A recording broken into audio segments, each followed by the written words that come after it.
I'm breaking down a document, and there's two things that jump out at me. I see Thaddeus Stevens right here, and then right down here where it says source, it says March 19th, 1867. So Always got to look at the source. Yeah. You know, before you ever analyze any document, it helps give you the historical context. Yep. So 1867, first of all, March 19th, so 2 days after St. Patrick's Day. Okay, Shout there we out go. to the Irish. It's 1867, Civil War's over. 13th Amendment has been ratified. Slavery has been abolished. We haven't quite ratified the 14th or 15th Amendments yet. We are in the middle of rebuilding our nation after the Civil War. Radical Reconstruction is underway. And since we're talking about radical reconstruction, one of the leaders of the Radical Republican Party is going to be Thaddeus Stevens, and the other one, of course, is going to be Charles Sumner. So some of the goals they had, they wanted to break the power of wealthy planters, and then Ensure civil rights for the freedmen. So- And Thaddeus Stevens, you know, you could almost predict what he's going to say here, just knowing who. Before the Civil War, one of the most outspoken abolitionists. He's from Pennsylvania. Yep.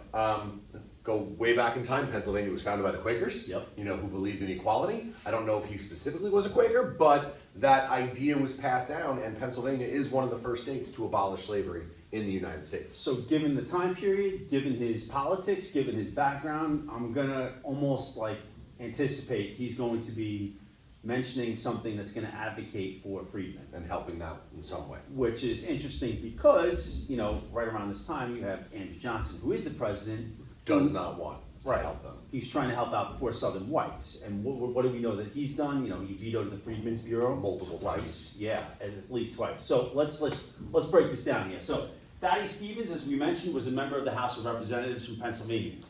He was the leader of the Radical Republicans with the Republican Party during the 1860s. This is a series of excerpts from a speech he delivered to Congress on March 19, 1867. So here we go. The cause of the war was slavery. We have liberated the slaves. It is our duty to protect them and provide for them while they are unable to provide for themselves. None will deny the right to confiscate the property of the southern states, as they all made war as the Confederate States of America. The bill provides that each freed slave who is a male adult or the head of a family will receive 40 acres of land with $100 to build a house. Homesteads are far more valuable than the immediate right of suffrage, though they should receive both. 4 million people have just been freed from slavery. They have no education, have never worked for money, and don't know about their rights. We must make the freed slaves independent of their old masters so that they may not be compelled to work for them upon unfair terms, which can only be done by giving them a small tract of land to farm. All right, so It seems obvious. Yep. So let's break it down. Yep. You know, from almost line by line. Caused the war with slavery. This brings us back to Alexander Stevens' cornerstone speech. Right. You know, John Mosby, the Gray Ghost, talking slavery was the cornerstone of the Confederacy. War's over, and we have freed the slaves. Lincoln issues the Emancipation Proclamation, freeing slaves in the Confederacy, but more importantly, 13th Amendment has abolished slavery. And he's then saying, we now need to help them. And when it comes to right, when we're thinking about breaking this down, let's think about, like, you know, when you're talking about your audience. So who's his audience? His audience is going to be other congressmen. Okay, and what do they do in Congress and the legislative branch? Well, they put forth bills and hopefully promote smart legislation and help to create laws. Yes. So when you look here, you know, here is his audience. There are other congressmen. Here we go, we're in the House, right? There are other members in there who are also congressmen, and this is what they do. This is the lawmaking branch of the government. And more specifically, at the House of Representatives, they are the house that can appropriate money. Right. If any bill that talks about spending money has to start in the House of Representatives. Right. So, and what do they want to do? They want to protect freedmen. He brings up some interesting things. In particular, you know, he feels that, you know, any male adult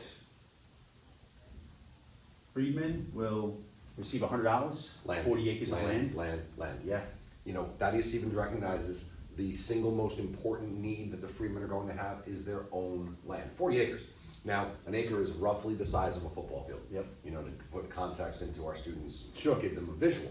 And he says, yeah, they need that. That is the immediate goal that we have to have. We have to help them. We have to give them land. And he even says land is more important than them having suffraged the right to vote. Right. Although he said that they certainly need that too. He's like not diminishing the right to vote. Right. He wants them to have the right to vote, and of course, you want them to have political power, and you want them to have economic power. And then he talks about the slaves not having an education.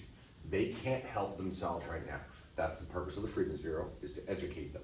But again, Thaddeus Stevens, huge advocate of giving them the land. Unfortunately, when radical Reconstruction finally plays out, it's the one thing the radicals can't get the moderate Republicans to, the pill to swallow, if you would. So if we're talking about a point of view here, all right, when we're looking at the point of view that he has, his point of view is that if you're looking right here, they should have power in government, they should have political power.